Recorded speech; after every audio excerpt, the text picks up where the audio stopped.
क्या पढ़ना चाहोगे आप लोग? कल एक बच्चे ने बोला था सर आपने अभी नॉट इक्वल केस नहीं कराया इनइक्वालिटी में। मेरे भाई नॉट इक्वल केस में स्पेशल बैचेस में कराता हूं अपने में, लेकिन यहाँ नीड है नहीं क्योंकि वो बैंक में आता है not equal case.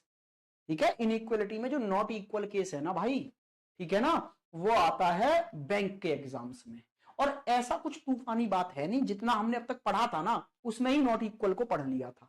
Not equal का मतलब बस ये होता है, ये आप सिंबल समझ लो।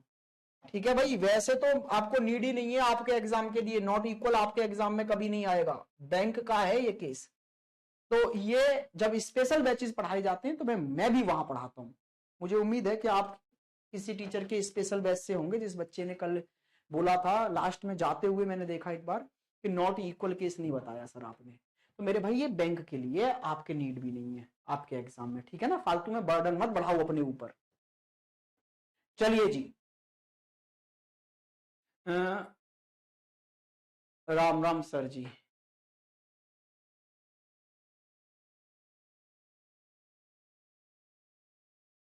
हाँ जी रंजीत, मेरी किताब आ गया है मेरे भाई, मेरी किताब मैं डेली बोलता हूँ तुम लोगों को। आप लोग कहाँ रहते हो हैं? बिल्कुल आ गई है मेरी किताब। आप लोग मेरी किताब, छुट्टी सीधी किताब ऑर्डर मत कर देना, टू लिंक भेज दूंगा।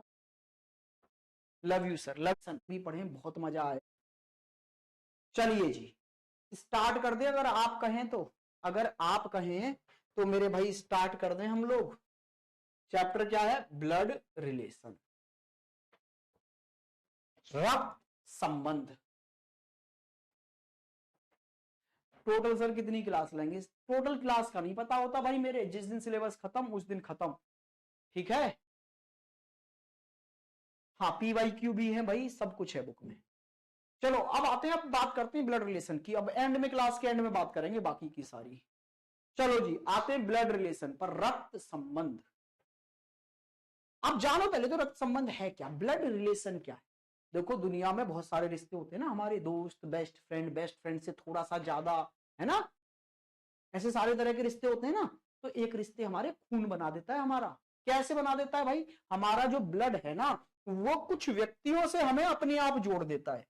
तो वही जो रिश्ते हमारे ब्लड के द्वारा बनाए गए हैं ना, वो ब्लड रिलेशन कहलाते हैं। ठीक है भाई। अब सर ये ब्लड ने हमारे रिलेशन बनाए कैसे, पहले आप हमें ये बता दो। तो उससे पहले आप ये जान लो कि ब्लड रिलेशन जो भी होते हैं ना, वो तीन फैमिलियों के ही अंदर पाए जाते हैं। ब्लड रिलेशन जो है भाई, वो सिर्फ तीन फैमिलियों के अंदर पाए जाते हैं। एक तो मदर की फैमिली, एक फादर की फैमिली, एक हस्बैंड एंड वाइफ की फैमिली। इससे अलग पड़ोसी, पापा के दोस्त, हमारा दोस्त, ये हमारे ब्लड रिलेशन में नहीं आते। अगर ब्लड रिलेशन की बात होगी तो वो व्यक्ति जिसको हम हमारे ब्लड रिलेशन में बता रहे हैं, वो हमारी इन तीन फैमिलियों में से ही कहीं ना कहीं जुड़ा होगा। मदर की फैमिली से, फादर की फैमिली से, हस्बैंड या वाइफ की फैमिली से। बात समझ में आई है? अब मैं थोड़ा सा 1 मिनट लेकर आपको समझाना चाहूंगा ऐसा क्यों। देखो ये आप हो, ये कौन है जी? आप। अच्छा आपको पता है ना, आपके अंदर जो ब्लड आया है वो कहां से आया है? आप बोलेंगे सर वो ब्लड आया है हमारे मदर और फादर से, है ना, मदर और फादर से आया है ना। बिल्कुल सर। अच्छा, मदर और फादर से ब्लड आया आप में। अच्छा, मदर के अंदर ब्लड कहां से आया? तो आप बोलेंगे सर नाना नानी से, ग्रैंड फादर और ग्रैंड मदर से, नाना और नानी से आया ना, नाना जी और नानी जी से आया था मदर के अंदर ब्लड, और मदर से फिर हमारे अंदर आ गया। अच्छा, जो नाना जी और नानी जी से ब्लड आपकी मदर जी के अंदर आया, वो ब्लड क्या आपके मामा जी और आपकी मौसी के अंदर नहीं गया? बिल्कुल गया होगा, हाँ जी सर बिल्कुल गया होगा। तो भाई जो ब्लड नाना नानी से मदर में आया, वही मामा और मौसी में गया और वही फिर आप में आया। तो कहने का मतलब है आपकी रगों में जो खून है ना, वही खून मम्मी की पूरी फैमिली में घूम रहा है। या ना? आपकी मदर के पूरी फैमिली में वही खून है जो आपकी रगों में है। तो मदर की पूरी फैमिली आपके साथ ब्लड रिलेशन में जुड़ी हुई है। ऐसे ही सेम, फादर से ब्लड आपके अंदर आ रहा है तो फादर के अंदर कहां से आया भाई? दादाजी और दादी जी से। हाँ जी सर। और दादाजी दादी जी से जो ब्लड पापा के अंदर आया है, आपके फादर जी के अंदर आया है भाई, वही आपके चाचा जी, ताऊ जी और आपकी बुआ जी के अंदर आया है। हाँ जी सर। तो इसका मतलब है जो ब्लड आपकी रगों में आ रहा है फादर से, वो फादर की पूरी फैमिली में है। तो फादर की भी पूरी फैमिली आपके साथ ब्लड रिलेशन में जुड़ी हुई है। हाँ या ना? बिल्कुल सर। अच्छा, अब मैंने एक फैमिली, दो फैमिली तो आप समझ गए कि हाँ जी मदर की फैमिली भी ब्लड रिलेशन में है, फादर की फैमिली भी ब्लड रिलेशन में है। लेकिन सर आपने एक बात और बता दी, हस्बैंड और वाइफ की फैमिली ब्लड रिलेशन में कैसे है? हस्बैंड एक अलग परिवार का व्यक्ति, वाइफ एक अलग परिवार की व्यक्ति, तो अब वो दोनों फैमिलियां ब्लड रिलेशन में कैसे आई? तो जरा फोकस करना यहां पर। मेरे भाई ये मदर आपकी और ये आपके फादर, दो अलग अलग फैमिलियां थी ना। लेकिन भाई जब आप पैदा हुए ना, तो ये दोनों परिवार, आपके मदर और फादर के दोनों परिवार आपके थ्रू ब्लड रिलेशन में जुड़ गए। आपके मदर की फैमिली और आपके फादर की फैमिली, मदर और फादर आपके आपस में हस्बैंड वाइफ है ना, तो इन हस्बैंड और वाइफ की फैमिली आपके थ्रू ब्लड रिलेशन में जुड़ी हुई दिख रही है हमें। तो इसका मतलब है हस्बैंड और वाइफ की फैमिली भी ब्लड रिलेशन में जुड़ी होती हैं। तो दिमाग में यह बात रखना कि ब्लड रिलेशन में जो भी रिश्ते आएंगे वो इन तीन परिवारों से ही होंगे। एक तो मदर की फैमिली से, दूसरा फादर की फैमिली से, तीसरा हस्बैंड और वाइफ की फैमिली से। कहानी समझ में आ गई हो तो आगे बढ़ जाएं। हाँ जी सर। अब जरा ये जानते हैं कि जो हमारा ब्लड है वो हमारे रिलेशन कितने प्रकार के बना देता है। ये तो समझ में आ गया सर किस किस फैमिली में ब्लड रिलेशन बनाता है, लेकिन कितने प्रकार के बनाता है? तो ब्लड बनाता है दो प्रकार के रिलेशन। एक तो मेरे भाई डायरेक्ट रिलेशन होते हैं और एक होते हैं इनडायरेक्ट रिलेशन। अच्छा सर, डायरेक्ट रिलेशन कैसे होते हैं? भाई जिनसे हमारा खून सीधे सीधे जुड़ा है। ठीक है भाई, जो रिश्ते हमसे सीधे सीधे आके जुड़े हैं ना, वो हमारी लाइफ के डायरेक्ट रिलेशन है। कैसे रिलेशन है? डायरेक्ट रिलेशन है, जो हमसे सीधे सीधे आके जुड़े हैं। आज मैं तुमको बस इस चैप्टर का बेसिक पढ़ा के जाऊंगा। कल से हम टाइप 1 टाइप 2 ऐसे स्टार्ट करेंगे। लेकिन जिस बच्चे ने बेसिक नहीं पढ़ा ना, समझ जाइए फिर उनके आगे कुछ समझ में नहीं आएगा।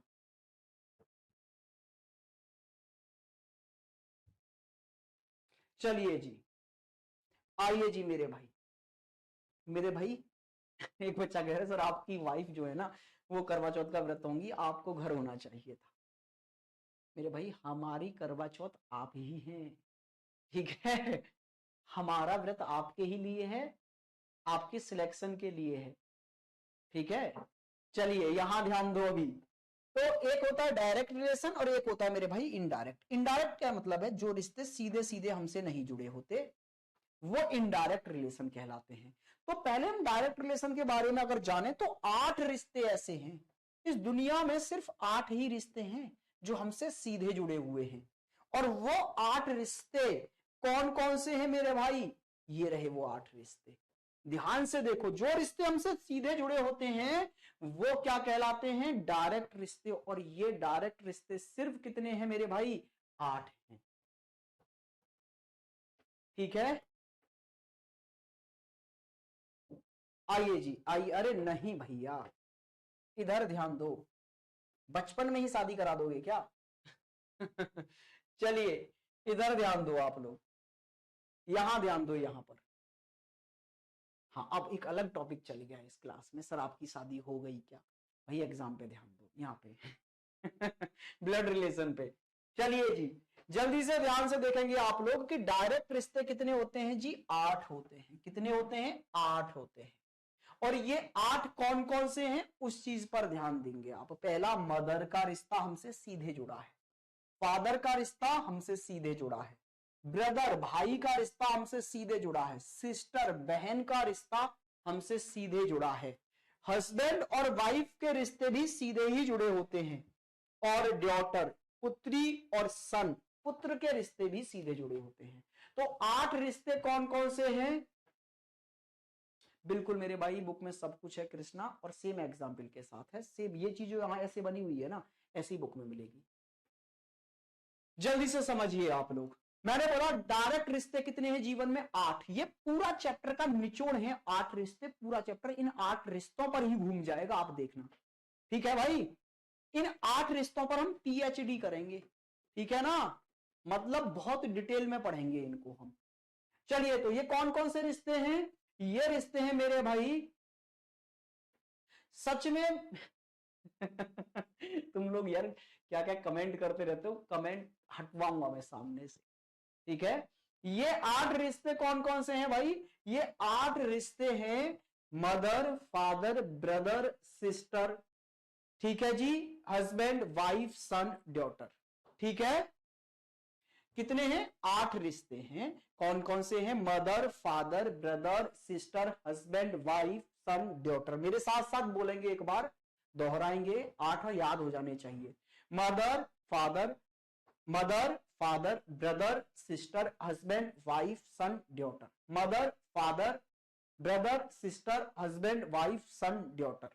माता पिता, भाई बहन, पति पत्नी, पुत्र पुत्री, ठीक है जी? आ जाइए जी, नेक्स्ट पर आते हैं भाई। अब थोड़ा सा इनडायरेक्ट रिश्तों के बारे में जान लें।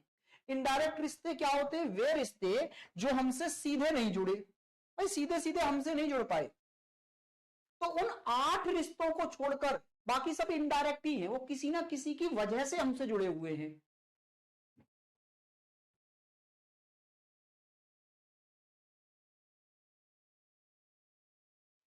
चलिए चलिए चलिए चलिए, यहां ध्यान दीजिए। तो वे रिश्ते जो सीधे सीधे हमसे नहीं जुड़े हुए, जो रिश्ते सीधे सीधे हमसे नहीं जुड़े, वो इनडायरेक्ट रिश्ते। एक एग्जाम्पल से समझाता हूं। जैसे आपकी लाइफ में आपकी भाभी का रिश्ता, ये स्मार्ट से आप हैं, ठीक है, और ये आपकी भाभी है। भाई आपकी लाइफ में आपकी भाभी का रिश्ता कब आएगा? क्या सीधे सीधे जुड़ा हुआ है? अच्छा, जिन बच्चों के भाई नहीं होते, जो अकेले होते हैं, क्या उनके जीवन में भाभी का रिश्ता आता है? नहीं ना। तो जिन बच्चों के भाई होते हैं, वो भाई जिससे शादी करते हैं, जिससे शादी करते हैं मींस भाई की जो वाइफ होती है ना, वो आपकी भाभी बनती है। तो ये भाभी का रिश्ता आपकी लाइफ में किसी थर्ड पर्सन की वजह से जुड़ा है। हाँ जी सर, तो ये कहलाएगा इनडायरेक्ट रिश्ता, जिसमें बीच में एक बिचौलिया जरूर दिखाई दे, जो सीधे सीधे हमसे ना जुड़ा हो, वो कहलाता है इनडायरेक्ट रिश्ता। तो 8 डायरेक्ट रिश्तों को छोड़ दो जो अभी हमने देखे, बाकी सब दुनिया के रिश्ते कैसे हैं? इनडायरेक्ट हैं, ठीक है? तो कुछ मैं एग्जाम्पल के तौर पर यहां लेके आया हूं, दुनिया के जो भी इनडायरेक्ट रिश्ते हैं उनकी एक लिस्ट बना के ले आया हूं। तो अगर मैं बात करूं ना इनडायरेक्ट रिश्तों की, इनकी मेरे भाई इनडायरेक्ट रिश्तों की, तो इनडायरेक्ट रिलेशन होते हैं 2 प्रकार के खुद में। देखो, एक तो रिश्ते जुड़े होते हैं पिता की तरफ से, और एक रिश्ते जुड़े होते हैं माता की तरफ से। तो भैया जो मदर की तरफ से जुड़े होते हैं ना, उनको हम कहते हैं मैटरनल, मैटरनल रिलेशन। और जो पिता की तरफ से जुड़े होते हैं ना, उनको हम कहते हैं पैटर्नल, पैटर्नल रिलेशन। माता की तरफ से मींस मातृ पक्ष से, मातृ पक्ष से जो जुड़ते हैं उनको मैटरनल, और जो पिताजी की तरफ से मतलब पितृपक्ष से, पितृपक्ष से जो जुड़ते हैं ना, उनको कहते हैं पैटर्नल।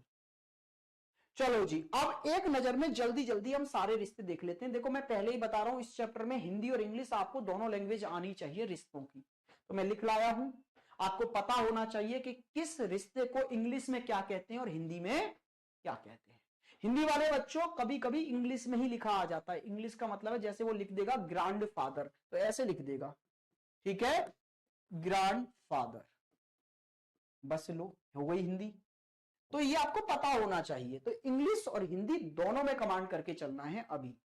चलिए जी, यहां पर ध्यान से देखिए भाई, ये बोल रहा है ग्रेट ग्रैंडफादर। ग्रेट ग्रैंडफादर मतलब ये भी 2 प्रकार के, पर दादा और पर नाना।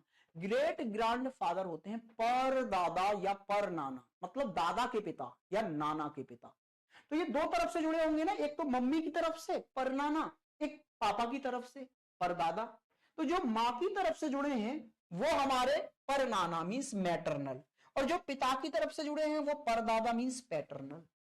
ऐसे ही great grand mother, great grand mother भी हमारी 2 हैं। एक तो पर नानी को भी हम ग्रेट ग्रैंड मदर कहते हैं, और पर दादी को भी हम ग्रेट ग्रैंड मदर कहते हैं। तो जो पिता की तरफ से जुड़ी हैं पैटर्नल वो है परदादी, और जो माता की तरफ से जुड़ी हैं मैटरनल वो है पर नानी। ठीक है, आइए जी नेक्स्ट में आते हैं ग्रैंडफादर। तो ग्रैंडफादर भी दो होते हैं, एक पैटर्नल और एक मैटरनल, मींस दादा और नाना। पैटर्नल है तो दादा, मैटरनल है तो नाना। अच्छा ग्रैंड मदर, ग्रैंड मदर भी दो होती है मेरे भाई, पिता की तरफ से दादी और मां की तरफ से नानी। नेक्स्ट पर आ जाइए, एक बार ये लिस्ट देख लो ना कौन कौन से रिश्ते हमारे को यहां देखने को मिलेंगे। ठीक है जी, यहां आइए अंकल। भाई अंकल भी दो ही प्रकार के होते हैं, एक तो मैटरनल और एक होते हैं पैटर्नल। जो मां की तरफ से जुड़े हुए हैं वो मैटरनल, और जो पिता की तरफ से जुड़े हुए हैं वो पैटर्नल। तो जैसे मां के भाई, मुख्य रूप से तो मां के भाई को हम मैटरनल अंकल कहते हैं, मामा, लेकिन मौसा भी आप बोल सकते हो इसमें, मौसा। ऐसे ही पैटर्नल में चाचा और ताऊ आते हैं। वैसे तो अगर आ जाए ना मैटरनल अंकल तो दिमाग में मामा ही आना चाहिए, कभी कभी रेयरली मौसा के बारे में बात होगी। ऐसे ही पैटर्नल अंकल तो चाचा ताऊ, लेकिन अलग लिख देना फूफा जी भी अगर आएंगे तो यहीं पर आएंगे, और कहां आ सकते हैं, पिताजी की तरफ से जुड़े हैं हमसे फूफा। ऐसे ही आंटी भी दो प्रकार की होती है, मैटरनल और पैटर्नल। तो मैटरनल आंटी मतलब मां की बहन जो मौसी है, मामी भी यहीं पर आ सकती है। अच्छा पैटर्नल आंटी में चाची ताई बुआ, असलियत में तो बुआ है पिताजी की बहन, लेकिन चाची और ताई भी यहीं पर आ जाएंगे। अच्छा अब आ जाते हैं नीस। नीस क्या होता है मेरे भाई, भतीजी या भांजी। बहन की बेटी है तो भांजी, और भाई की बेटी है तो भतीजी। नीस क्या होते हैं, भाई और बहन की बेटी को हम नीस कहते हैं। ठीक है,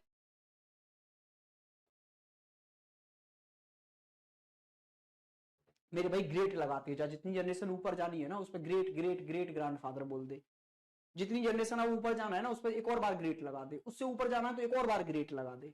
ठीक है ना, चलिए जी नेव्यू क्या होता है, नेव्यू होता है भाई या बहन का बेटा। तो भाई का बेटा है तो भतीजा, और बहन का बेटा है तो भांजा।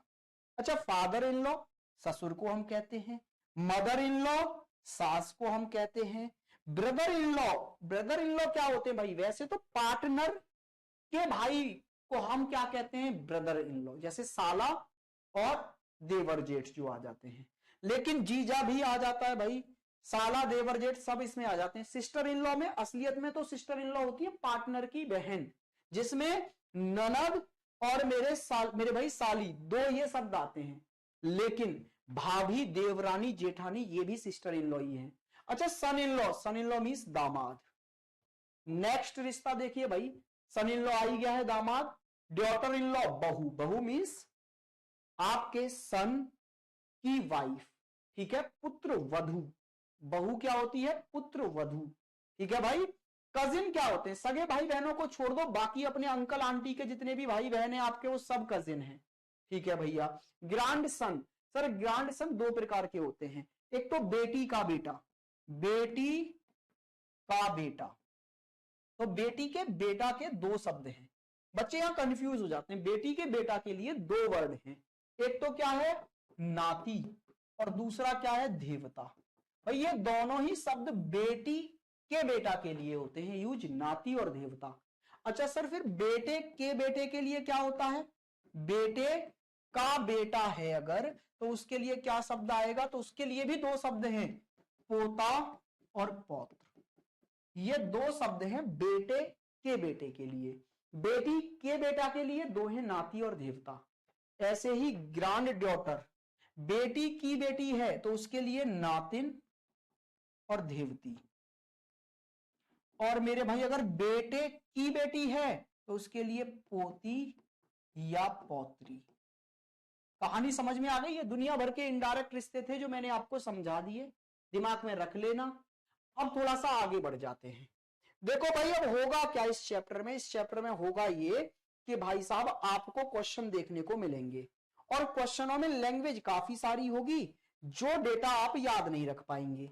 देखो इतना सारा डेटा है, PQRSTU, परिवार में 6 लोग हैं, और उनके बारे में बताया कौन किसका क्या लगेगा, कौन किसका क्या लगेगा, और एंड में बोल देगा कि R का T से क्या रिलेशन है, आप हमको ये बता दो। ठीक है भाई, तो क्या आप क्वेश्चन को पढ़ते पढ़ते एंड तक ये याद रख पाएंगे कि RT का क्या था, नहीं निकाल पाएंगे, इसका मतलब है हमको ये पूरी लैंग्वेज याद ही नहीं रहेगी। फिर क्या करते हैं, इस लैंग्वेज में जो भी रिलेशन बताए गए हैं उनको शॉर्ट में लिख लेते हैं, और उनको शॉर्ट में लिखना, रिलेशन को शॉर्ट में दर्शाना ही कहलाता है फैमिली ट्री बनाना। कि भैया हमने एक ट्री बना लिया परिवार का, कि उसको हमको सिंबल्स की मदद से हमने रिश्तों को दर्शा दिया। तो भैया इस पूरी कहानी को शॉर्ट में लिखना है, तो शॉर्ट में लिखने के लिए कुछ सिंबल भी तो होते होंगे, वो सिंबल भी तो पता होने चाहिए हमको। भाई कोई किसी का पिता है, तो भाई पिता है तो पिता का सिंबल क्या है, कैसे बनाऊं पिता है। कोई मदर है तो सिंबल क्या है।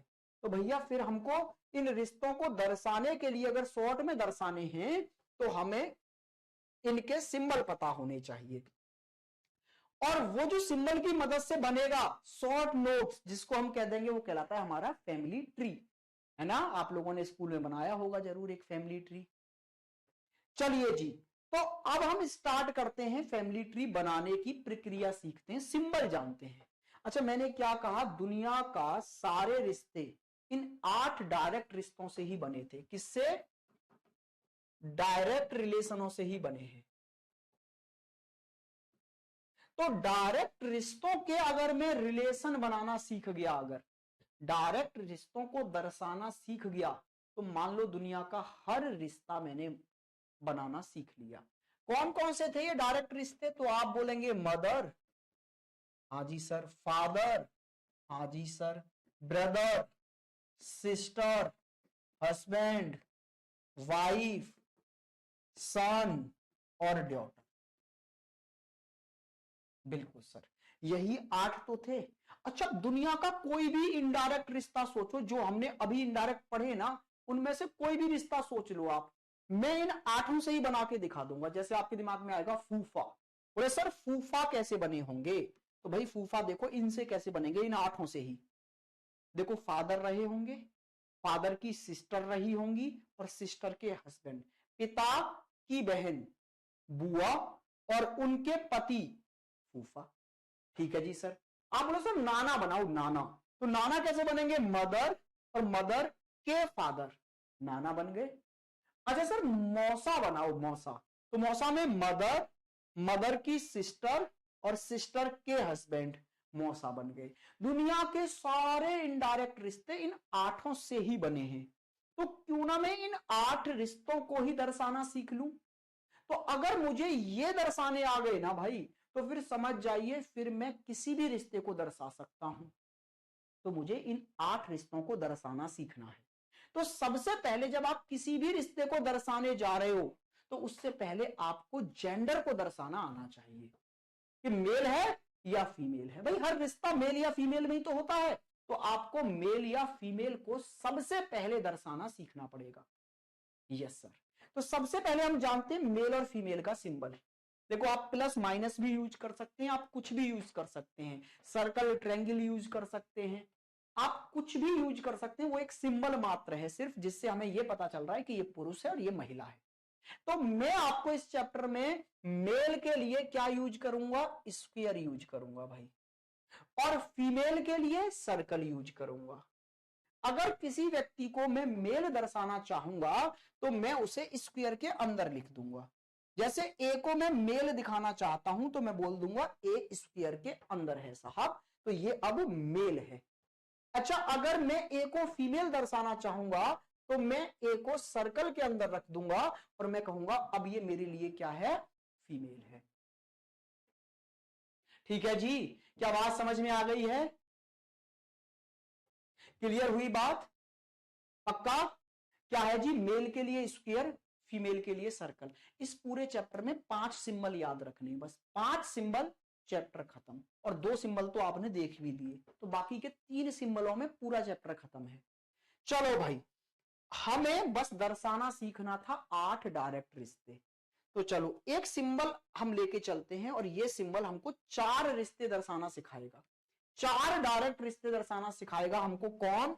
हमारा एरो। एक एरो का सिंबल हम यूज करेंगे ये वाला, और ये हमको कितने रिश्ते दर्शाना सिखाएगा भाई? 4 रिश्ते दर्शाना सिखाएगा। कैसे सर? इस एरो के ऊपर हम रिश्ता दर्शाएंगे मदर और फादर का, और इस एरो के नीचे हम लिखेंगे उनके सन और डॉटर को। तो जब भी मुझे मदर या फादर का रिश्ता दर्शाना हो या सन और डॉटर का रिश्ता दर्शाना हो तो मैं एरो यूज करूंगा। एरो के ऊपर मदर और फादर को दिखाऊंगा और एरो के नीचे सन और डॉटर को दर्शाऊंगा। क्लियर है भाई? सर मजा आ रहा है। बिल्कुल मेरे भाई, मजा अभी नहीं, कल की क्लास से आएगा। आज तो मैं बस बेसिक समझा रहा हूं तुमको, ठीक है जी? कि छोटी छोटी चीजें देखो क्या होता है ना, मैं सीधे क्वेश्चन पर भी आ सकता था, लेकिन उससे आप सीखेंगे नहीं। मेरा काम है आपको बिल्कुल शून्य से लेके चलो। पिछले 2 चैप्टर भी मैंने पढ़ाए, बिल्कुल शून्य से पढ़ाए हैं मैंने, तो बिल्कुल जीरो से। चाहे एक क्लास पहली हम ऐसे ही पढ़ाएं जिसमें हम बेसिक बताने लग रहे हैं, लेकिन अगली क्लासों में फिर आपकी परफॉर्मेंस निखर के आती है। चलिए जी, तो देखो यहां पर पहला एक एग्जाम्पल है, इसको दर्शाना सीखते हैं। ए बी की मां है। A is the mother of B. A is the mother of B. A mother है बी की। तो भैया आपको मदर का रिश्ता दर्शाना है ना, मदर का रिश्ता दर्शाना है, बिल्कुल सर। तो फिर एरो तो लाना पड़ेगा, क्योंकि मैंने बोला ना 4 रिश्ते, कौन कौन से? मदर, फादर, सन, डॉटर। ये 4 रिश्ते अगर आपको दर्शाने हैं तो एरो लाना पड़ेगा। और मदर एरो के ऊपर आएंगी। हाँ जी सर, तो ए अगर मदर है तो ए आएंगी ऊपर, और किसकी मदर है? बी की। तो बी इनका सन या डॉटर होगा, तो बी आ गया नीचे सर। अच्छा, ए मदर है ना, तो ए का जेंडर भी तो क्लियर करना है, फीमेल है। तो आपको ऐसे बनाना पड़ेगा, आपको ये बनाना पड़ेगा कि बी नीचे एरो के और ए एरो के ऊपर, और ए अगर मदर है तो ए फीमेल है, और ए का जेंडर भी क्लियर कर दिया। अच्छा, मैंने बी का जेंडर क्लियर नहीं किया। बी का जेंडर क्लियर क्यों नहीं किया मैंने, आप देख रहे हैं? इसलिए नहीं किया भाई साहब, क्योंकि बी उसका बेटा है या बेटी है मुझे नहीं पता। देख रहे हो ना, ए बी की मां है, तो ए का रिश्ता पता है मुझे कि ए मदर है, मतलब ए का जेंडर पता है, ए फीमेल है। लेकिन बी उनका बेटा है या बेटी नहीं पता, तो मैंने उसका जेंडर भी क्लियर नहीं किया। तो जिसका जेंडर पता हो सिर्फ उसका ही जेंडर क्लियर करना है। नीचे आइए जरा, इसको दर्शाना सीखते हैं। ए बी का पुत्र है। A is the son of B. Son का रिश्ता दर्शाना है ना भाई, तो एरो तो लाना पड़ेगा, और सन आएगा एरो के नीचे। मतलब ए अगर सन है तो ए नीचे, और बी का सन है तो बी इसके माता या पिता कोई रहे होंगे, तो वो एरो के ऊपर। ठीक है भाई? और ए अगर सन है तो ए मेल है, और ए का मैंने जेंडर क्लियर कर दिया।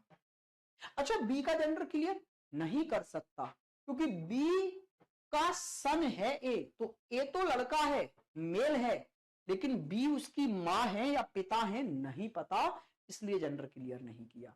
क्या आप ये दर्शाना सीख गए? यस में जल्दी से कमेंट करिए अगर आप ये चारों रिश्ते दर्शा सकते हैं तो। अगर आप ये चारों रिश्ते दर्शाना सीख गए तो जल्दी से यस में कमेंट कर दीजिए, फिर अगले रिश्तों पर आगे बढ़ेंगे। बताइए भाई जल्दी से, बताइए बताइए बताइए, जल्दी से कमेंट करके बताइए एक बार, क्या आप ये रिश्ते बनाने सीख गए? हाँ जी, वेट कर रहा हूं आपके कमेंट का।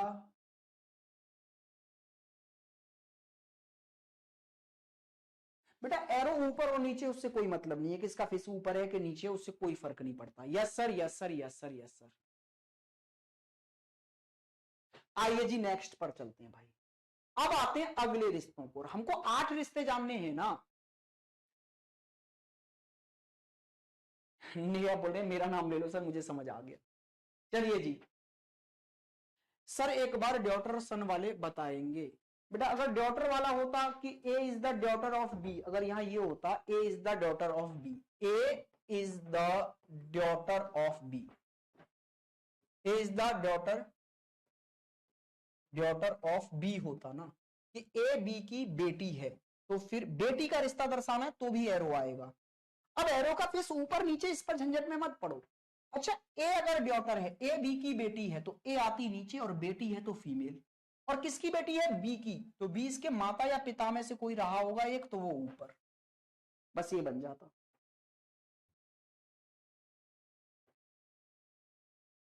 चलिए जी, अब जरा देखिए भाई, भाई और बहन का रिश्ता दर्शाना सीखिए। घर में बोलते हैं ना कि भैया हमारे यहाँ दो भाई बहन बराबर हैं, भाई बहन बराबर हैं, भाई बहन बराबर हैं। तो जब घरों में भाई बहन को बराबर माना जाता है तो हम भी बराबर ही मानेंगे। इसका मतलब है हमारे लिए भी भाई बहन का रिश्ता दर्शाने के लिए हम बराबर वाला ही सिंबल इज इक्वल टू का साइन ही यूज करेंगे। सर आप बहुत अच्छा पढ़ाते हो, धन्यवाद जी। एक बच्चा बोला डेंजर पढ़ाते हो सर। चलिए चलिए चलिए, बस बस बस बस यहां ध्यान दो। अभी रुक जाओ भैया, अभी आपका टेस्ट होगा कि आप सीखे कि नहीं सीखे, इसलिए ध्यान से सीखो।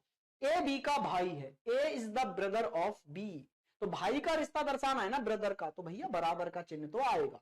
अब इसके एक तरफ ए लिख दो, एक तरफ बी। अब किधर ए लिखना है किधर बी उससे कोई फर्क नहीं पड़ता। मैंने इधर ए लिख दिया और इधर बी लिख दिया। मेरा मन करता तो लो मैं इधर ए लिख दे रहा हूं इधर बी लिख दे रहा हूं, उससे कोई फर्क नहीं पड़ता। ठीक है, ए इज द ब्रदर, ए भाई है तो ए मेल है, ए का जेंडर क्लियर है। अच्छा बी भाई है या बहन है नहीं कह सकते सर, क्वेश्चन में कुछ नहीं पता, बस इतना बताया था ए बी का भाई है, तो ए भाई हुआ, ए मेल है, बी का जेंडर नहीं पता तो मैंने जेंडर क्लियर किया भी नहीं। आइए जी इस पर, ए और बी बहने हैं, A and B are sisters. भाई यहां दोनों का जेंडर क्लियर हो गया, ए और बी बहने हैं। बहने हैं मतलब सिस्टर का रिश्ता दर्शाना है तो बराबर का सिंबल तो आएगा, एक तरफ ए एक तरफ बी, और दोनों ही सिस्टर्स हैं मतलब दोनों ही फीमेल हैं, तो दोनों के जेंडर क्लियर। क्या बात समझ गए भाई? हम 6 रिश्ते दर्शाना सीख गए, मदर फादर सन ड्यूटर ब्रदर सिस्टर, बाकी 2 ही बचे हैं 8 में से। 8 में से 2 रिश्ते और सीखने हमको, हस्बैंड एंड वाइफ। तो भैया देखो हस्बैंड एंड वाइफ का जो रिश्ता है उसको दर्शाने के लिए हम जो सिंबल यूज करेंगे वो है बोथ साइड एरो, और ऐसे ही ऐसे बराबर में ऐसे बोथ साइड एरो। देखो जो जो सिंबल मैं बता रहा हूं वही यूज करने, क्योंकि सिंबल ही पहचान करेंगे कि पति पत्नी के बीच का सिंबल है, भाई बहन के बीच का सिंबल है, माता पिता के बीच का सिंबल है, वो सिंबल ही तो हमें बताएंगे ये कौन है। तो सिंबल जो मैंने बताए हैं वही दिमाग में रखने हैं। पता चल रहा है पति पत्नी के रिश्ते के बीच में भाई बहन वाला सिंबल लगा दिया ये वाला, ठीक है ना, पति पत्नी के लिए पति पत्नी वाला ही सिंबल लगाना है ये, जिससे कि एंड में समझ पाओ कि ये तो पति पत्नी थे। चलिए जी यहां देखो हस्बैंड और वाइफ के रिश्ते को दर्शाने के लिए ये वाला एरो आएगा, A is the husband of B, A B का पति है, तो पति का रिश्ता दर्शाना है तो ये वाला सिंबल आएगा बोथ साइड एरो, एक तरफ ए दूसरी तरफ बी। अच्छा ए इज द हस्बैंड, ए पति है तो ए तो मेल है सर। अच्छा फिर बी का जेंडर क्लियर हो जाएगा सर, यहां पर देखो पति और पत्नी का ऐसा रिश्ता होता है जिसमें से एक का जेंडर क्लियर होने पर दूसरे का जेंडर अपने आप क्लियर हो जाता है। पति पत्नी मतलब एक मेल तो दूसरा फीमेल, एक पुरुष तो दूसरी महिला, ठीक है ना भाई। तो अगर ए पति है तो बी पत्नी ही होगी, इसमें कोई डाउट नहीं है। लेकिन पीछे हमने किसी में भी ऐसा नहीं किया था। देखो यहां पर ए का जेंडर क्लियर था, ए भाई है तो बी का हम नहीं कर पाए थे। उससे पहले यहां देखो, यहां ए अगर मां है तो बी का नहीं कर पाए थे, यहां ए अगर बेटा है तो बी का नहीं कर पाए थे, यहां ए अगर बेटी है तो बी का जेंडर हमने क्लियर नहीं किया था। लेकिन पति पत्नी में, क्योंकि हमें भी पता है पति और पत्नी मेल और फीमेल का ही रिश्ता हो सकता है, तो भैया ये अगर पति है तो ये पत्नी होगा। तो पति और पत्नी का ऐसा रिश्ता है जिसमें एक का भी जेंडर क्लियर हो जाए तो दूसरे का अपने आप हो जाएगा। क्या आप दर्शाना सीख गए? आपने 5 सिंबल यूज किए और आप सभी को दर्शाना सीख चुके हैं। पहला आपने ये स्क्वायर यूज किया मेल के लिए, फिर आपने सर्कल यूज किया फीमेल के लिए, फिर आपने ये एरो यूज किया जिसमें ऊपर आते हैं मदर और फादर, नीचे आते हैं सन एंड डॉटर, फिर आपने इज इक्वल टू यूज किया, ये ब्रदर और सिस्टर को दर्शाता है, फिर आपने ये बोथ साइड एरो यूज किया, भाई ये हस्बैंड एंड वाइफ को दर्शाता है। क्या कहानी समझ में आई आपके भाई? हाँ जी सर।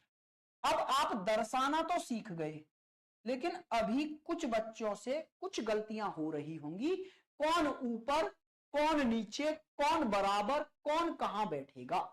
इसका मतलब है अभी हमको एक चीज और सीखनी है। चलो सिंबल तो सीख गए हम, लेकिन किस व्यक्ति को ऊपर अरेंज करना है, किसको नीचे, किसको बगल में, किसको कहां बिठाना, ये और सीख लो। सर अब तो 2 लड़के भी आपस में शादी कर लेते हैं, लेकिन रीजनिंग में नहीं, रीजनिंग एक आदर्श कंडीशन है, वो एक अपवाद है अगर दो लड़के या दो लड़कियां शादी कर रही हैं। रीजनिंग आदर्श है, ठीक है, कैसी है, आदर्श है। रीजनिंग में अगर हस्बैंड और वाइफ हैं तो इसका मतलब ये है कि एक पति और दूसरी पत्नी, मतलब लड़का और लड़की ही हैं। हाँ जी भाई साहब, हमें भी पता है कि 377 चल रहा है, लेकिन अभी यहां रीजनिंग में नहीं चल रहा है वो, ठीक है। चलिए, रीजनिंग में एक मेल तो दूसरा फीमेल ही रखना है आपको। चलिए जी, आइए अब हम ये जानते हैं कौन किससे ऊपर और कौन किसके बगल में और कौन किससे नीचे बैठता है इसमें। तो इसको बोलते हैं हम जनरेशन गैप। ये पता चलता है हमको जनरेशन गैप से, पीढ़ी अंतराल से। जनरेशन गैप का मतलब है पीढ़ी अंतराल, ये किस पीढ़ी का है, ये सुनते हो ना। चलिए चलिए चलिए, आइए जी, ध्यान से देखेंगे भाई साहब, देखेंगे यहां। देखो भैया, ये मैं नहीं, अब ये आप हो, तब आप समझेंगे। ये आप हैं भाई साहब, ये आप, ये आपके भाई, ये आपकी बहन, ये आपके कजिन, ये आपके ब्रदर इन लॉ, ये आपके सिस्टर इन लॉ, आपके हस्बैंड, ये आपके वाइफ। अच्छा, ये सब लोग आपकी ही जनरेशन के तो हैं भाई। किसी के भाई या बहन, किसी के भाई या बहन उससे ऊपर या नीचे वाली जनरेशन में आते हैं क्या? भाई बहन कजिन सारे हमारी जनरेशन के। तो अगर मैं बात करूं मेरे भाई बहन, तो मेरी ही जनरेशन के तो होंगे, या मुझसे 50-60 साल पुराने या 50-60 साल बाद पैदा होंगे भाई बहन? नहीं ना। भाई बहन का मतलब होता है एक ही जनरेशन के लोग। तो ये सब हमारी ही जनरेशन के हैं। और जो एक जनरेशन के लोग होते हैं ना, वो एक हॉरिजॉन्टल लाइन में, एक क्षैतिज लाइन में लिखे जाते हैं, मतलब बराबर में लिखे जाते हैं। जब भी आप फैमिली ट्री अरेंज करोगे, जब भी डायग्राम बनाओगे ना, तो एक जनरेशन के लोग हमेशा एक बराबर लाइन में लिखे जाएंगे, ठीक है भाई। तो जब ये हमारी ही जनरेशन के लोग हैं, तो इनसे हमारे साथ कोई गैप नहीं होगा, तो इनमें गैप होता है जीरो, तो इनको बोला जाता है जीरो जनरेशन। ये मेरी वाली जनरेशन मींस आपकी जनरेशन, आपके लिए जीरो जनरेशन है। अच्छा, अब अगर मैं आपकी जनरेशन से एक ऊपर जाऊं, आपसे एक पीढ़ी अगर ऊपर जाता हूं, तो वहां कौन नजर आएगा मुझे? आपके पिताजी, माताजी, आपके अंकल, आपकी आंटी, आपके ससुर, आपकी सास, ये लोग नजर आएंगे आपकी एक जनरेशन ऊपर जाने पर। Mother, father, uncle, aunty, mother in law, ठीक है, मदर इन लॉ और फादर इन लॉ।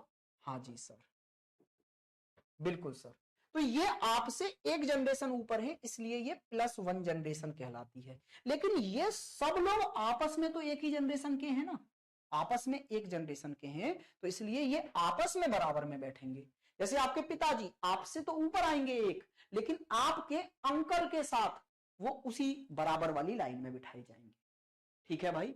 अगर मैं बात करूं भाई आपके ग्रैंडफादर और ग्रैंड मदर की, तो वो आपकी जनरेशन से 2 जनरेशन ऊपर आते हैं, इसलिए को +2 जनरेशन कहा जाता है।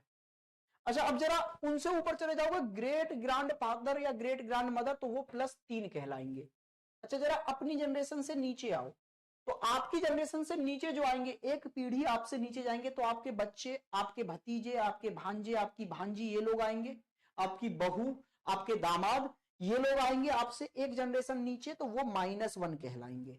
अच्छा, उनसे भी नीचे चले जाओगे उनके भी बच्चों पर, तो ग्रांड सन या ग्रांड डॉटर, तो वो आपसे 2 जनरेशन नीचे आएंगे -2 पर। मुझे उम्मीद है आप समझ गए कौन कितना ऊपर, कौन कितना नीचे, कौन बराबर में। ठीक है भाई, क्लियर हुई बात? चलिए जी, आते हैं जी नेक्स्ट पर। नेक्स्ट क्वेश्चन, अब यहां से थोड़ा सा हम छोटी छोटी वन लाइनर पे आते हैं। मैं देखता हूं कि आप लोग बनाना फैमिली ट्री सीखे या नहीं। छोटे छोटे क्वेश्चनों के फैमिली ट्री बना के मुझे बताइए। ये आपसे बोल रहा है ए बी का ग्रैंडफादर है, A is the grandfather of B. आपको अब ये डायग्राम बना के देखो, आप पहले बना के देखो अपनी रफ कॉपी पर, फिर मैं बनाऊंगा तो आप चेक करना और अपनी गलती बताना कि हाँ गलती हुई या सही था।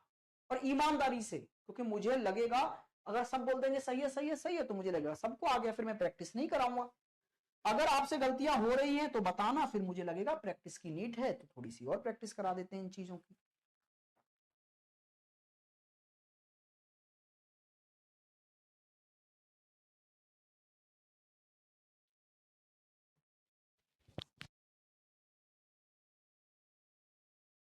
चलिए जी भैया, देखो मुझे उम्मीद है आपने बनाया होगा, अब मैं बनाकर दिखाता हूं। ए बी के ग्रैंडफादर हैं, तो पहले तो ग्रैंडफादर से आप क्या समझे, या तो दादा या नाना, या तो दादाजी या नाना जी, मतलब पिता या मां के पिता। तो मेरे भाई इसका मतलब है ए बी के पिता नाना या दादा हैं, तो बी के माता पिता, अब कौन आएंगे नहीं पता, बी के माता या पिता के पिता हैं ए, तो ये हुए ग्रैंडफादर। अच्छा, कुछ बच्चों ने सीधे सीधे ऐसे लिख दिया होगा, ऐसे, भाई गलत है, ये तो फादर हो गए। कुछ बच्चों ने यहां +2 लिख दिया होगा, ना जी ना। अगर आप फैमिली ट्री बना रहे हैं तो प्रॉपर वे में ऐसे जगह छोड़ेंगे, क्योंकि क्वेश्चन में आगे जाके अगर ये आ जाए कि सी ए का बेटा है, तो सी ए का बेटा है, उसके लिए जगह तो छोड़ो अरेंज करने के लिए। तो ग्रैंडफादर है तो आपको ऐसे बनाना है, बी के माता या पिता और फिर उनके फादर हैं ए। बात समझ में आ गई है, क्लियर है? आइए जी नेक्स्ट जरा इसको करके दिखाइए। पी क्यू का ससुर है, पी क्यू का ससुर है, P is the father in law of Q, P Q के फादर इन लॉ हैं, P is the father in law of Q. बताइए जल्दी से। बहुत बढ़िया भाई, जिनका सही है बहुत सुंदर, इसको बनाइए जल्दी से। एक बच्चा कह रहा मैंने सही लिखा था, मम्मी कसम। चलिए जी, very good very good very good, इसको बनाइए जल्दी से। मेरा रॉन्ग हो गया सर, गलत हो गया सर, मेरा गलत बनाया सर। यस सर, जी सर। चलिए जी जल्दी से बनाइए इसको एक बार। पी क्यू का फादर इन लॉ है, तो फादर इन लॉ है किसका, क्यू का, तो आपके दिमाग में आना चाहिए फादर इन लॉ होता कौन है, पार्टनर के पिता को हम फादर इन लॉ कहते हैं ना। ससुर कौन होते हैं, पार्टनर के पिता। तो क्यू के ससुर हैं ये, तो क्यू के पार्टनर, तो क्यू के पार्टनर कौन होंगे, पति या पत्नी, हमें नहीं पता कौन होंगे, जेंडर ही नहीं पता। तो क्यू के पति या पत्नी के फादर हैं कौन, पी, तो पी भाई साहब क्यू के ससुर बन गए। ये डायग्राम बनेगा, देखो क्यू के पार्टनर के पिता, यही तो होंगे ससुर। यस सर, जरा देखो और बताइए, जल्दी से बताइए, क्या आपने ऐसा ही बनाया? कुछ ने तो जेंडर और क्लियर कर दिए होंगे, क्यों मैं हो गया, मैं लड़का हूं, ये मेरी पत्नी हो गई और मेरी पत्नी के पिता है। कहीं पता चला था क्या जेंडर? नहीं भाई। तो फिर क्यू, अब क्यू का पार्टनर लड़का या लड़की, इसकी पति या पत्नी कोई भी हो सकता है, उसके पिता होंगे पी। ठीक है, सेम बनाया है आप लोगों ने, यस और नो। चलिए सेम बना है तो यस, सेम नहीं बना है तो नो। नेक्स्ट क्वेश्चन, जरा ये करने की कोशिश करिए भाई, ये वाला क्वेश्चन करने की कोशिश करिए। क्यू पी का दामाद है, Q is the son in law of P, Q is the son in law of P, Q C का दामाद है। Yes sir, yes sir, no sir, no sir, ऐसा नहीं बना। मेरा गलत हो गया सर, जी मेरा सही था सर, मेरा सही था। मेरे कल मेरा सही था, वेरी गुड भाई।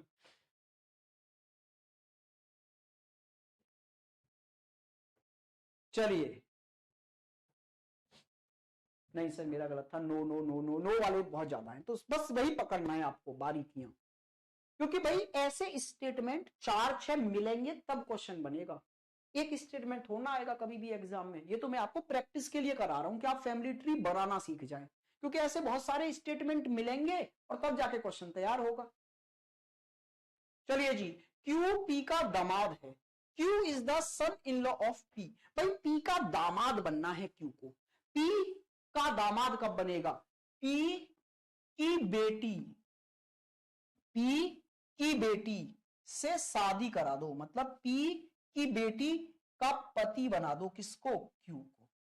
तो पी की बेटी का पति मतलब पी का दामाद।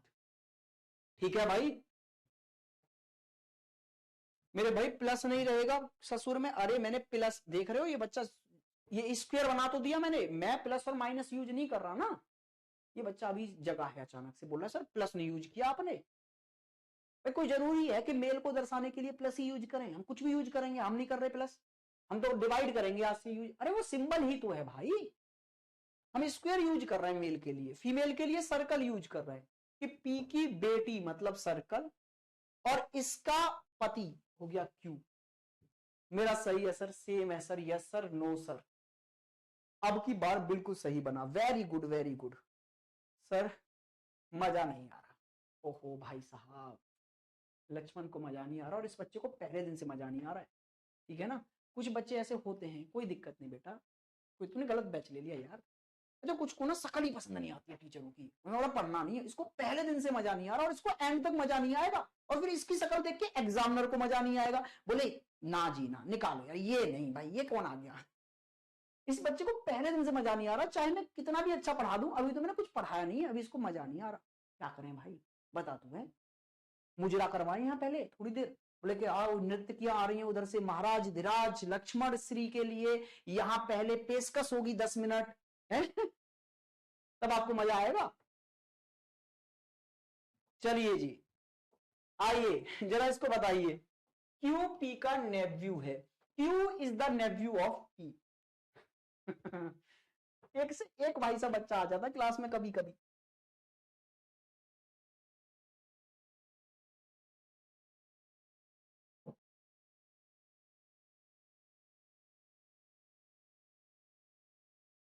चलिए जी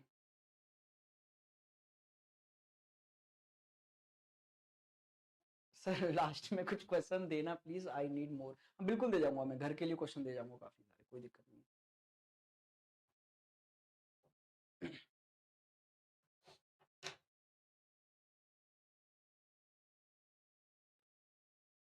चलिए देखो भैया, नेव्यू क्या होता है, मैंने आज ही तो बताया, नेव्यू होता है भाई या बहन का बेटा, भाई या बहन के बेटे को हम नेव्यू कहते हैं। तो दर्शाओ फिर क्या है इसमें, क्यू पी के भाई या बहन का बेटा है, तो पी के भाई या बहन, तो पहले भाई या बहन बनाओ, तो पी के भाई या बहन बराबर में आ जाएंगे, इधर भाई या बहन, और इनका बेटा बना दो किसको, क्यू को। तो क्यू क्या बन गया, पी के भाई या बहन का बेटा, तो इसका मतलब है क्यू क्या बन गया, पी के भाई या बहन का बेटा, तो क्यू बन गया जी नेव्यू पी का। सर ये नेव्यू का पता नहीं क्या है, नेव्यू अभी तो बताया आज की क्लास, अरे मैं इनडायरेक्ट रिश्ते और क्या बता रहा था आपको। नेव्यू होता है भतीजा या भांजा, भाई या बहन का बेटा। नेक्स्ट पर आइए भाई साहब, एक क्वेश्चन और करो, पी क्यू की मैटरनल आंटी है, पी क्यू की मैटरनल आंटी है, मैटरनल आंटी है। भाई मैटरनल आंटी जल्दी से बनाओ एक बार, P is the maternal aunty of Q, ये भी सही है मेरा सर, वेरी गुड, अब तो सही होना भी चाहिए, इतनी देर बाद सारे सही आने चाहिए। मैटरनल आंटी क्या होती है भाई, माँ की बहन, मैंने बोला था ना मैटरनल आंटी जब आएगी तो दिमाग में मौसी लानी है, मामी नहीं लानी, मौसी लानी है। तो भैया मैटरनल आंटी का मतलब हो गया, क्यू की मैटरनल आंटी मतलब क्यू की मदर है और मदर की बहन है कौन, पी। तो पी भाई साहब क्यू की मदर की सिस्टर है, क्यू के माँ की बहन है, मौसी है। ठीक है भाई, क्या बात समझ में आई है, आप दर्शाना सीख गए। अच्छा जी, अच्छा अगर मैं आपसे यह बोल देता कि पी क्यू के अंकल हैं, पी क्यू के अंकल हैं, अंकल हैं, तो आप कैसे बनाते, अंकल सुनते ही आपको दिमाग में दो चीजें लानी है, माता या पिता के भाई, भाई तक लाना है, मामा या चाचा ताऊ, फूफा मौसा नहीं समझने भैया। अंकल मतलब बोलते उन्होंने भी अंकल हैं हम, लेकिन रिश्ते में जो होते हैं ना वो माँ के भाई या पिता के भाई ही अंकल होते हैं हमारे। ऐसे तो हम पड़ोसी को भी अंकल बोल देते हैं, रोड चलते को भी अंकल साइड हटना, तो क्या वो अंकल थोड़ी ना हो गए हमारे। चलिए जी ध्यान से देखिए भैया, तो जब भी अंकल की बात आएगी ना तो पी क्यू के अंकल हैं, तो क्यू के माता या पिता, पी के क्यू के माता या पिता, मैंने चलो ऐसे लिख दिया माता या पिता जेंडर से, क्यू के माता या पिता के भाई बना दो पी को, तो पी क्यू के माता या पिता के भाई हैं, मतलब क्यू के अंकल हो गए ये। ठीक है, क्या सर जो आता था उसे भुला दोगे? चलिए मेरे भाई नेक्स्ट पर आइए, इसको देखिए जल्दी से, आइए जी इसको देखिए जल्दी से। बेटा अगर तेरे को बेहतर लगे तो ये सीख, नहीं तो क्लास बंद कर और मौज कर, टिकटॉक पे जाके रील देखना, ठीक है? आइए जी यहां पर देखिए, ये बोल रहा है ए बी का कजिन है, ये आपका होमवर्क है भाई, ये आपका होमवर्क है, ये आपका होमवर्क का डायग्राम है। अच्छा अभी तक मैंने आपकी दो गलतियां पकड़ी जो आपने की होंगी, और उन गलतियों के लिए मैं एक शॉर्ट नोट लिखवा के जा रहा हूं जो आपने फैमिली ट्री बनाते हुए गलतियां की होंगी। जी की गलती की होगी भाई आपने। इसमें पहला जी क्या, जेंडर। आपने जहां जेंडर क्लियर नहीं होना था वहां भी क्लियर कर दिया होगा कई जगह, और जहां क्लियर हो रहा है वहां क्लियर नहीं किया होगा। तो एक तो आपको ध्यान रखना है फैमिली ट्री बनाते समय जेंडर का। अच्छा दूसरा ध्यान रखना है जनरेशन गैप का, कि कौन पीढ़ी में ऊपर आता है, कौन पीढ़ी में नीचे आता है, कौन बराबर में आता है। मेरे भाई ये आपको और ध्यान रखना है, जी का ध्यान रखना है, ठीक है? अच्छा अभी मैं आपको एक चीज और बता के जा रहा हूं, कभी कभी होता क्या है कि कुछ क्वेश्चनों में ना हम लोग नाम से जेंडर क्लियर कर लेते हैं, ठीक है भाई? समझ रहे हो ना? कजिन क्या होता है भाई? कजिन होता है अंकल आंटी के बच्चे, अंकल आंटी के बच्चे को कजिन कहते हैं, ठीक है? तो अंकल आंटी बना लोगे, उनके बच्चा बना देना, कजिन बन जाएगा। अच्छा अब आइए, तो कुछ लोग क्या करते हैं क्वेश्चनों में नाम से जेंडर क्लियर कर देते हैं, तो नाम से भी जेंडर क्लियर नहीं करने आपको, ठीक है? क्योंकि कुछ नाम ऐसे होते हैं जिनसे जेंडर, अब बताना सुमन क्या नाम है भाई, विजय क्या नाम है, दुर्गेश क्या जेंडर होगा, नीरज क्या जेंडर होगा, हाँ जी? बहुत सारे ऐसे नाम हैं जिनके जेंडर, तो नाम से जेंडर नहीं क्लियर करने आपको, ठीक है जी? नाम से जेंडर नहीं क्लियर करने। अच्छा याद रखने के लिए एक मीम्स लेके आया हूं मैं आपके लिए, ये एक मूवी थी ना, ठीक है? एक मूवी थी, कॉमेडी मूवी का सीन है ये, बहुत अच्छा, आप लोगों ने वायरल होता हुआ देखा होगा कहीं ना कहीं, ठीक है? होता क्या है, ये मूवी थी एक चुपके शायद, अच्छी शाहिद कपूर की कॉमेडी मूवी है ये, ठीक है? इसमें होता क्या है, मैं इंसिडेंट बता देता हूं यहां पर क्या हुआ था। ये तीन लोग एक कमेटी के लोग हैं, मतलब एक ही साथ हैं, ठीक है? ये तीनों, ये ओमपुरी है जो एक सेठ होता है, सेठ का मतलब है कि जो ब्याज पर रुपए रुपए देता है और काम चलाता है। तो इसने ना इस वाले व्यक्ति को, परेश रावल को, ब्याज पर रुपए दिए, उसने रुपए नहीं लौटाए। अब जब रुपए नहीं लौटाए तो वो इसकी नाव को ले आता है ये अपने घर पे, कि तेरी नाव में जमा कर लेता हूं। तो ये तीनों अपनी नाव वापस लेने आते हैं, और ये गलत समय पर वहां घर में पहुंच जाते हैं। ऐसे समय पर पहुंच जाते हैं जिस समय इसके घर पर कुश्ती हो रही होती है। तो ये बोलता है चलो ठीक है, मैं बड़ा खुश हूं आज, आप अपनी नाव वापस ले जा सकते हैं, बस कुश्ती जीत लो, ठीक है ना? तो बोलता हाँ ठीक है कुश्ती, लेकिन लड़नी किससे? तो बोलता कि आप लोग शीतल से कुश्ती लड़ लो, शीतल से कुश्ती लड़ो और जीतो, और नाव भी ले जाओ और कर्जा भी माफ। तो भैया राजपाल यादव बड़ा खुश हो जाता है, बोले शीतल से लड़नी है कुश्ती तो हम लड़ेंगे भाई शीतल से कुश्ती। क्यों? क्योंकि ये नाम सुनता है शीतल, और इसके दिमाग में क्या चलता है भाई साहब, इसके दिमाग में चलती है एक लड़की, कि भैया कोई सुंदर सी लड़की आएगी जिसके साथ मुझे कुश्ती लड़नी है। और जब शीतल को सामने देखता है तो शीतल ये निकलता है भाई, ठीक है? फिर इन लोगों की धुनाई होती है। तो ये सारी कंडीशन क्यों बन गई? सिर्फ इस बंदे ने अपने दिमाग में नाम की वजह से क्या क्लियर कर लिया, जेंडर क्लियर कर लिया। यही गलती नहीं करनी थी, तो वही गलती आपको भी नहीं करनी है, कि नाम से जेंडर क्लियर नहीं करना, ठीक है भाई? क्लियर हुआ? नाम से जेंडर क्लियर नहीं करना। बाकी कहीं कहीं मजबूरी अगर बनेगी तो हम देखेंगे कि कहीं मजबूरी में ही फंस गए हम, तो बात अलग है, लेकिन नाम से जेंडर क्लियर नहीं करेंगे। ये था ब्लड रिलेशन का बेसिक, कल स्टार्ट करेंगे टाइप 1। तो मुझे उम्मीद है आपको ये सब कुछ समझ में आया होगा कि कैसे डायग्राम बनाना है, कैसे रिलेशंस को दर्शाना है, कौन सा रिलेशन कैसे दर्शाया जाता है। आज के लिए रखते हैं इतना ही। हैव अ गुड डे, मजे करिए, मुलाकात फिर कल होगी।